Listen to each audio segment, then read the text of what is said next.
السلام عليكم ورحمة الله وبركاته. وردفتوتا في كبجمتوتا توبغانو جلد درغمتان وندي كيسانو أكام جرتان وري ماتي كان قوتاتان سنين جتشا وندي كيسانو بكا جرتان اتي نغافي رحمن ربي سنبراجرات سنين جتشا إرغاتا كان قوا إرغان تنتو مالي سنين فكاتي إرغا بريدو سيتي إرغان كن إرغا شامرانيتي في جتسولا shamarran hundi keessanuu shamarran akka kiyyaa waan taataniif shamarri keessattuu shamarran biyyaa waatee jirtuuf ergaa bareedduun qabaa. Ergaan bareedduun ani qabu hoo maalinni yookaan jitan ta'e ergaan bareedduun ani isinii qabu yookaan jechuudha. Isinis mudannoo akka kiyyaa hin dhabda waan ta'eef jecha mudannoos miti garuu akka ergaatti ittiin dabarsuu barbaade. Gaafi tokkoffaadha namni kamiinuu isin wajjin yoo haasa'e abbaan fedhee isin waliin yoo qaaqee wajjis qaaqee waan barumsa irraa argatu tokko yoo ta'e irraa baradhu.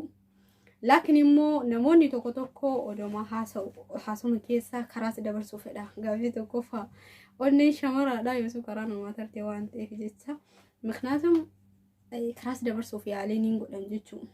Yoo ati xankaarraan ta'in karaas dabarsuuf yaalee guddaa godhan. Gaafi tokkoffaadha.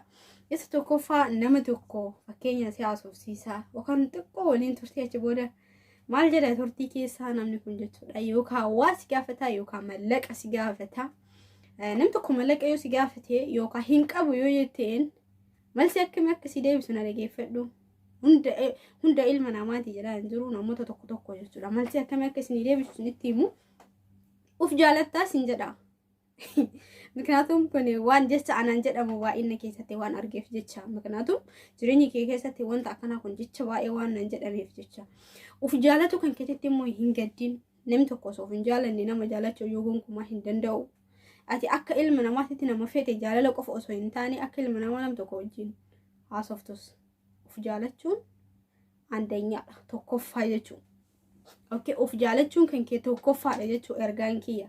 Gaafi tokkoffaa ati mataa kan kee osoo hin jaalanne nama jaalachuu gonkumaa hin dandeettu. Irra itti aansaa namni tokko waan xiqqoo yoo sirraa dhabe uf jaalatta nama siin jedhutu baay'ata. Abbaan fedhe uf jaalatta miti waan fedhe yoo siin jedhe. Fakkeenya atamma jireenya hin keessa tokko habbolee waan baay'ee qabda. Akkasuma nama tokko yookaan yoo waa dhoogatte uf jaalatta siin jedha. Uf jaalatta siin jedha. Obboleessummaan kan kee as deebi'ee fagoon deemiin. Of jaalatta sin jedha. Uf jaaladhu yoo uf jaalatte achi booda nama jaalachuu dandeessaa os jammir. Innimmoo itti aansaa miknaatum namoonni tokko tokko jecha akkana namaan jedhan jecha akkasiisan maal godhuu qabdaati of cinaa goota. Of cinaa argitee of cinaa goota jechuudha. Kaza of cinaa gootee maal goota itti fufta waan dalagattu san akkuma namni siin jedha san of jaalachuu qabdaa os jammir. Abbaan fedheewu jecha akkana kana namoota baay'eetu itti fayyadama. Of jaalatta miknaatum naman jaalattu of jaalatta nama jechi nam tokko yoo siin jedhe jechi of jaalatta kun maal hiikaa qabaa hubadhaa jechuudha. Keessattuu ergaa kana shamaraaf dabarsuu fedhii qaba. Tokkoffaa maaliifu namoota hedduutu jecha akkana kana naan jedhe. Kanaafuu jechi of jaalattaa sun maal ta'uu siif qaba beekuun dirqama. Gaafi tokkoffaa of jaalatta. An of jaalatta namni waan jedhe nan gammada. Kanaatum osoo of hin jaalanne nama biraa jaalachuu hin danda'u jechaan jireenya kee keessatti. Kanaafuu shamarran keenya namni tokko waan tokko yoo sirraa dhabe of jaalatta yoo sin jedhe abbaa fedhe haa ta'u jechuudha. Of jaalatta yoo sin jedhe giddeetaa ta'u of hin jaalanne nama biraa jaalachuu hin dandeettu jechuudha. Mataa kan kee osoo hin jaalanne. Miknaatum jireenya kan kee keessatti tokkoffaan mataa kan keetiif yaaduu qabda. Kaza mataa kan keetiif itti yaaddee booda namaas yoo waan fete godhuu ni dandeessa. Laakiin immoo jechi uf jaalattaa sun yoo sii dhufte malsiin ati deebisuu qabdu uf osoo hin jaalanne nama biraa jaalachuu gonkumaa hin dandeessu. Abbaan fedhe waan tokko sirraa dhabe. Miknaatum wanni akkanaa kun shamarran keenya kan biyya ambaa jiraniif dhiyaata jechuudha. Jechi uf jaalattaa kun. Miknaatum shamarran keenya kan biyya ambaa jiraniif dhiyaata. Jechi uf jaalattaa jedhamu kun ana garuu yeroo hedduu waan baay'ee irratti hubadhe jechuudha. Jecha osoo of hin jaalanne nama biraa hin jaaladhu jedhee tan malsii deebisa jechuudha. Miknaatum namni kun maaf akkana naan jedhe jetteen taazzabiin malsii deebisiif jechuudha. Yooma isaan malsii deebisiif harkarratti maaliifuu jechi uf jaalattaa suni osoo of hin jaalanne namni kamiinuu nama kamuu jaalachuu hin danda'u waan ta'eef jecha. Jechi of jaalattaa kun nama hedduuf ni dhiyaata. Jechi of jaalattaa tokkoffaa mataa kan kee osoo hin jaalanne nama biraa jaalachuu hin dandeettu. Akkasumas shamarran keenya jechuudha waan dalagaa barbaadan san itti fufaa haamileen namaa akka isin hin cabsine namoonni tokko tokko waan xiqqoo wayirratti hamilee si cabsu fedhii qaba. Hamileen kee akkas hin cabne gonkumaa waan dalaguu fedhii qabdu san ma waan xiqqoo wayin taane of jaalattee mataa keenya of jaalattee waan dalaguu fedhii qabdu san itti fufuudha. Wanti irraa si barbaachisu isa kana akkasuma ergaa kana maaliif shamarraniif qaba jechuudha. Shamarran keenya jajjabaadhaa bakka jirtanii yaa haalli jireenyatu jajjabduudha.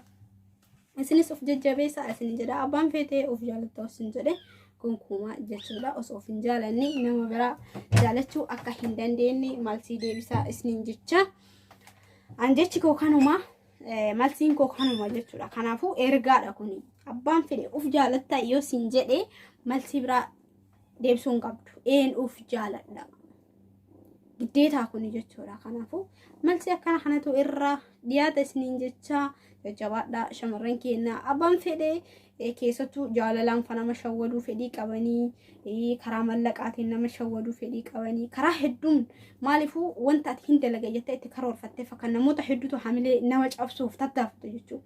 Hamileen sun akkas hin cabne maal godhuu qabda tokkoffaa ajaja sammuu kan keetitee waan hin dalaga jette san itti fufuun dirqama keenya jechuudha. Kun ergaa shamarraniiti. Miknaatum nuti kaayoo biyya waan ibsan itti fufuu qabna jechuudha. Jechi of jaalattaa jedhamu sun yoo isinii dhiyaate of jaaladhaa osoo hin jaalanne nama biraa jaalachuu gonkumaa hin danda'uyyuu kanuma jechuudha. Jireenya kan koo keessatti kana jireenya keessan keessatti kanuma jechuudha. Namni abbaan fedhe of jaalattaa osoo hin jedhe sirriidha. Osoo hin jaalanne nama biraa jaalachuu hin dandeettu. Kanaafuu akkasuma kun ergaa shamarraniif qabuudhaan namni tokko mallaqaaf jedhee namni tokko si jaalatee jaalala keessatti mallaqa maaf si gaafata. Irra tokkoffaa inni beetaa namoota hedduutti wanni anaaru tokko kana maaliif dubartoota quuxeessiti dhiirtiteenna abza hunda dhiiraa jedhaan jiru asumaanoo warroon dhiiraa warra dhageeffatan dhiifama jecha maaliif si quuxeessa maknaatum inni jaalalaaf osoo hin taane mallaqaaf sitti deema jechuudha. Ati immoo takka yoo shawwadamte lammaffaa shawwadamuuf hin deemin. Ilma namaa waan taateef jecha ilmi namaa yookaan gite takka ni shawwadama. Gen lammaffaa shawwadamuuf hin deemin. Ta tokkoffaa san itti dhiisi of cinaatti gati. Ta lammaffaa hoo maal godhuu qabda? Itti fuuftaa waan dalagduu fi waan hin hojjedha jettee karoorfatte san itti fufuun dirqama keeti jechuudha. Miknaatum hamileen jecha akkasiisu si cabsuu gonkumaa hin qabuyyuu. Miknaatum si kakaasuu qaba jechuudha wanta akkasiisu. Namoota hedduu argatu gara shamarran keenya kan miidhamanii baqa ati yoo takka yoo shawwadamte aadi shawwadamuun ni jira ilma namaa waan taateef jecha namni yookaan dogongoruun ni jira ilma namaa waan taateef dogongora kee kan irra tartee itti dhiiftee haala gaariidhaan itti fufuu qabda haal kan waan biraa jechuudha. Baqa waan karoorfatte waan gaarii waan hin dalagadha jette san haga lubbuun kan kee jirtu akkuma of jaalattaa jedhamu sanitti of jaalattee itti fufuu dirqama keetii jechaadha. Okay, giddeetaan obboleessa shayyoo qabaadha. Obboleessa shan gargaara jedhee tattaafachuu miti. Waan qabduun okay gargaari no problem rakkoon qabu sun. Garuu immoo akkaataa jirtu guutuun hin gargaara yoo jette karoorri keetis ni caba, hamileen keetis ni caba. Of jaaladhuun sunillee ni hafti jechuudha. Tokkoffaa of jaaladhu nama jaaladhu. Kanuma jechuudha wanta biraati miti. Tokkoffaa irratti yoo ka dogongortu ta'e lammaffaa dogongoroof hin tattaafatiin. Tarii kaawwan tarii sun asiin deebi'u waan ta'eef jecha kan tarii isaan itti dhiiftee kan dhufu hoo maal godhuu qabda of cinaatti godhuu qabda jechuudha. Asumaanuu dhiifama isiniin jecha sagalee isinitti dheeressee jira. Sagalee kan koo kana haga xumuraa dhageeffadhaa isiniin jecha dhiifamaa sagalee baay'ee isinitti dheeressee jira. Miknaatum ergaa kana shamarranii fi waliif dabarsaadha hundi keessaniyyuu nuti hundi keenyayyuu mishoo ane bichaanii hundi keenyayyuu wal gorsine waan beeknurra yoo wal gorfanne itti fufna jechuudha.